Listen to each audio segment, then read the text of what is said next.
లో ప్రతి గడప ఒక emotion bonding YS Jaganmohan Reddy గారితో, ఆ కుటుంబంతో ఏ తలుపు తట్టినా కూడా దేవుళ్ళ ఫోటోలు లేదంటే వాళ్ళ పేరెంట్స్ ఫొటోస్ ఉంటాయి కదా. బట్ ఇక్కడ చూడండి ఒకసారి ఆ గోడకి కెమెరామెన్ ఒకసారి దాస్ చూపించే ప్రయత్నం చేస్తున్నారు. వైఎస్ జగన్మోహన్ రెడ్డి అండ్ భారతి ఫోటో మనకి గోడ మీద కనిపిస్తూ ఉంది. అంటే పెళ్ళైన కొత్తల్లో వాళ్ళిద్దరూ దిగిన ఒక అన్యోన్యమైన ఫోటో ఫ్రేమ్. పైన దేవుడు ఫోటో, సత్యనారాయణ స్వామి ఫోటో, కింద వాళ్ళ ఫోటో. అంటే ఎంత స్ట్రాంగ్గా వాళ్ళ గుండెల్లో ఆయన పెనవేసుకున్నారు అనటానికి ఇదొక నిదర్శనము. ఎవరు వచ్చి ఓట్లు అడిగినా మేము మాత్రం ఆ ప్రేమని డైవర్ట్ చేసుకోలేము అన్నమాట ఓపెన్గా వ్యక్తమవుతుంది. అయితే ఇక్కడ నేను తిరుగుతున్నప్పుడు ఒక ఫ్యామిలీ కనిపించింది.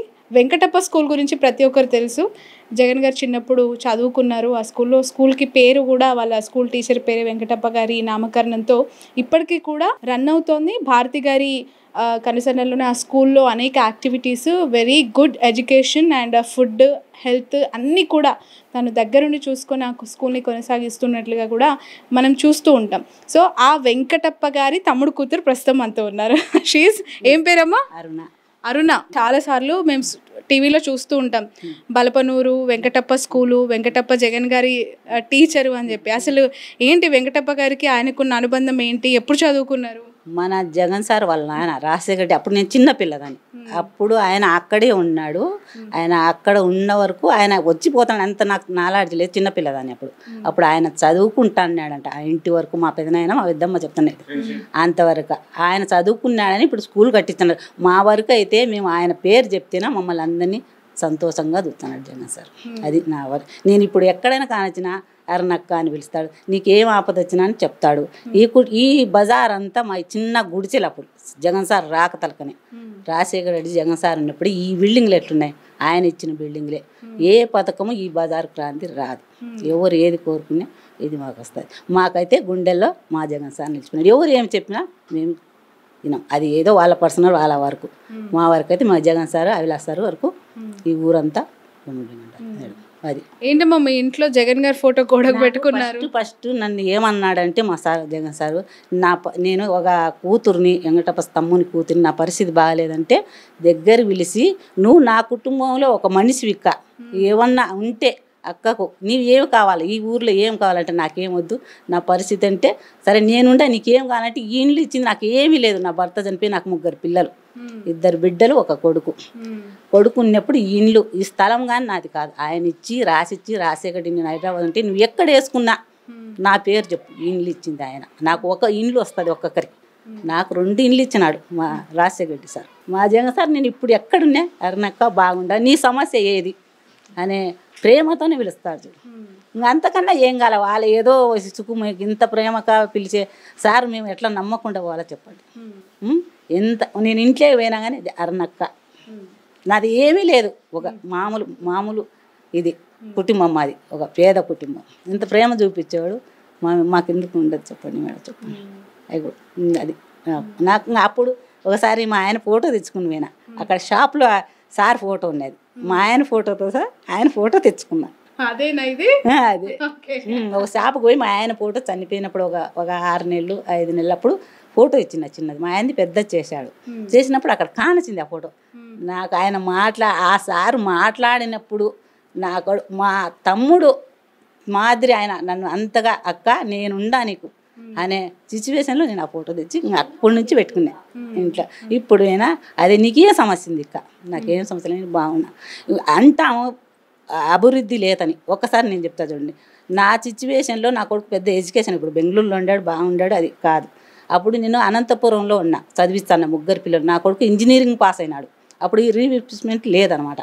ఒక చెప్పకూడదు వాళ్ళను, తెలుగుదేశం వాళ్ళను, వాళ్ళ పేరు రాకూడదు మనకు మంచి కాదు. ఆమె దగ్గర పోయి నా కొడుకు పరిస్థితి, మా పరిస్థితి, ఈ నా కొడుకుని చదివి మేడం అని అడిగిన. అంటే అట్లా చల్లదమ్మా అని. అదే నేను 1 సంవత్సరం ముందు వచ్చి రాజశేఖర్ని అడిగిన, నా కొడుకు ఇప్పుడు ఇంజనీర్ అయ్యిండు అనే ఫీలింగ్ అనమాట. అట్లా MBA చేసినాడు నా కొడుకు. అట్లా ఇట్లా ప్రైవేట్గానే చదువుతా అది. ఇప్పుడు ఇంత పిల్లలు, ఇప్పుడు నా అక్క కొడుకు ఇంజనీరింగ్ చదివినాడా లేదా, అట్లా మనకు పెట్టకుండా ఈ 10 మంది బాగుండారా లేదా అనేది ఆయన చూస్తాడు కదా. ఆయన ప్రేమతోనే ఈ ప్రజలు చేస్తారు. ఎన్ని పథకాలు సరే ఆయన ఎగబెట్టుకోవాలంటే ఎందుకు ఎగబెట్టుకోకూడదు? డబ్బులు చెప్పు, ఇవన్నీ అవసరమా చెప్పు? ఈ పేదలకు ఎంత డబ్బు? ఇప్పుడు నాకు ఇంతమంది ఇన్ని ఎందుకు ఇస్తానని చెప్పు మా పేదలకు. ఇప్పుడు చదువు అనుకో, అమ్మఒడి అనుకో, నాకు 45 పింఛన్ అనుకో, నాకు పింఛన్ అనుకో, ఇవన్నీ ఎందుకు ఇవ్వాలి ఆయన? సింహం సింగిల్గా వస్తుంది అన్నాడు. కూటమి వద్దు నీకు, మా జగన్ సార్ చేయకుంటే నువ్వు అందరిలో ఏంటి కలుపుకోవాలి, ఒక్కనివేరా ఆయనతో పోటీ పడు. ఎంత మెజారిటీ వస్తుంది జగన్ గారికి? జగన్ గారికి వస్తుంది 90 రోజులు లక్షలు దాటి రావచ్చు. బాగా చేశారా ఇక్కడ? సంక్షేమ పథకాలు అన్నీ అందాయా? మాతో చెప్పేటేమి చేసినాడు మా ఆయన చెప్పిన సాటికి చేసినాడు. ఇంకా చేయాలనుకుంటే నేను ఇప్పుడు చెప్పనేది కూడా చేస్తా, ఇప్పుడు చెప్పిన కాదు చేస్తా, చెప్పంది కూడా చేస్తా, మళ్ళీ వచ్చే కూడా ఎగస్ట్రా అంటున్నాడు. రాజశేఖర రెడ్డి గారి పాలన బాగుందా, జగన్ గారి పాలన బాగుందా? అంతకన్నా ఎక్కువ ఉంది, బాగుంది. రాజశేఖర్ కన్నా ఎక్కువ. అమరావతి.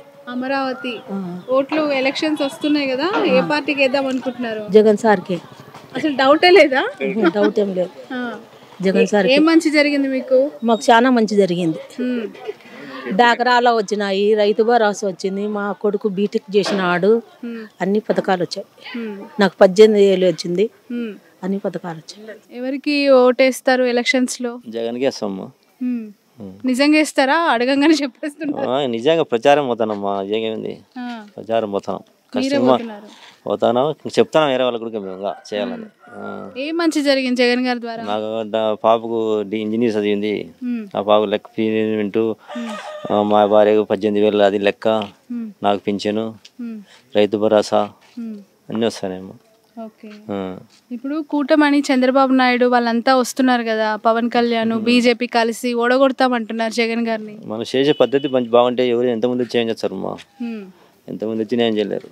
మనం మనకు ప్రజలు బాగా చేసినప్పుడు ఎంతమంది చేంజ్ చేస్తారు, ప్రజల్లో ఉండాలి అంతే, ఏం లేదు మా మనకి. మన నాయకుడు మాకు జగనే. ఏ పార్టీకి ఓటు వేద్దాం అనుకుంటున్నారు? ఏ పార్టీ అధికారంలోకి వస్తుంది అనుకుంటున్నారు? జగనే. జగనే ఎందుకు? జగన్ అంటే అభిమానం, బాగా చేసినాడని. ఇంటి పట్టాలు ఇచ్చినాడు, చేని పట్టాలు ఇచ్చినాడు, డాకరా ఇచ్చినాడు, అమ్మఒడి ఇచ్చినాడు. ఇంకా జగన్ కాక ఎవరిని అంటారు? ఏం నచ్చిందమ్మా జగన్ గారిలో బాగా? ఇన్ని చేసిందమ్మా, పథకాలు కాదు, నచ్చిన క్వాలిటీస్ ఏంటి? అంటే మాకు కడపకి ఇక్కడ వచ్చే జగన్ వస్తే మేలని. తండ్రి కొడుకుల్లో ఎవరి పనితీరు బాగుంది? తండ్రి చేసినట్టే కొడుకు చేస్తాడు. పడగల్లోనే కదా నడిచేది. ఆంధ్రప్రదేశ్ లో ఎన్నికలు జరుగుతూ ఉన్నాయి. అయితే తొలి ఓటు వచ్చిన వాళ్ళు చాలా ఉత్సాహంగా ఉన్నారు. వాళ్ళ ఫస్ట్ ఓటు ఏ పార్టీకి, ఏ లీడర్ కి వేయబోతున్నారు అనే దాని పట్ల కాస్త క్యూరియస్ కనిపిస్తోంది. అడిగి మరీ వాళ్ళు ఇంట్రెస్ట్ చూపిస్తూ ఉన్నారు. ఒకసారి అడుగు తెలుసుకుందాం వాళ్ళ మాటల్లో వాళ్ళ అభిప్రాయం ఏంటి అనేది. హాయ్, ఏం పేరు మీ పేరు? జగదీష్ మేడం. జగదీష్, ఓకే. ఏం చదువుతున్నారు? ఇంటర్ సెకండ్ ఇయర్ అయిపోయింది. అయిపోయింది. ఓ, అయితే ఓటు వచ్చేసింది, ఓటు హక్కు వచ్చింది మేడం. ఫస్ట్ ఓటు కదా ఇప్పుడే? మేడం. ఎలా ఉంది ఏపీ ఇక్కడ డిస్ట్రిక్ట్లో పరిస్థితులు, జగన్ గారి సంక్షేమ పథకాలు? ఎప్పుడైనా జగనే మేడం వచ్చేది, తగ్గేదేలే మేడం జగనే. ఎందుకంటే మాకు చాలా మేలు చేశాడు మేడం. ఇప్పుడు జగన్ గెలిస్తే మా ఫ్యూచర్ బాగుంటుంది మేడం. ఏం నచ్చింది జగన్ గారిలో అంతలా? అంతలా ధైర్యం మేడం. అతని ధైర్యం, ఒంటరి పోరాటం చేస్తున్నాడు మేడం. 6 డజన్ మంది వచ్చిన వెనకడాలి మేడం. మంచి ధైర్యం ఉంది, అందుకే మేడం జగన్కే ఓటు మేడం. ఓకే. మీ ఫ్యామిలీ అంతానా, మీరు ఒక్కరేనా? ఫ్యామిలీ అంతా మేడం. రైట్. మీ పేరు? రేవంత్ మేడం. రేవంత్. రేవంత్, ఓ ఓకే. ఏంటమ్మా ఎలా ఉంది ఇక్కడ సంక్షేమ జగన్ పథకాలన్నీ బాగున్నాయి మేము. ఆరోగ్యశ్రీ పథకాలు, అమ్మఒడి, విద్యా దీవెన అన్నీ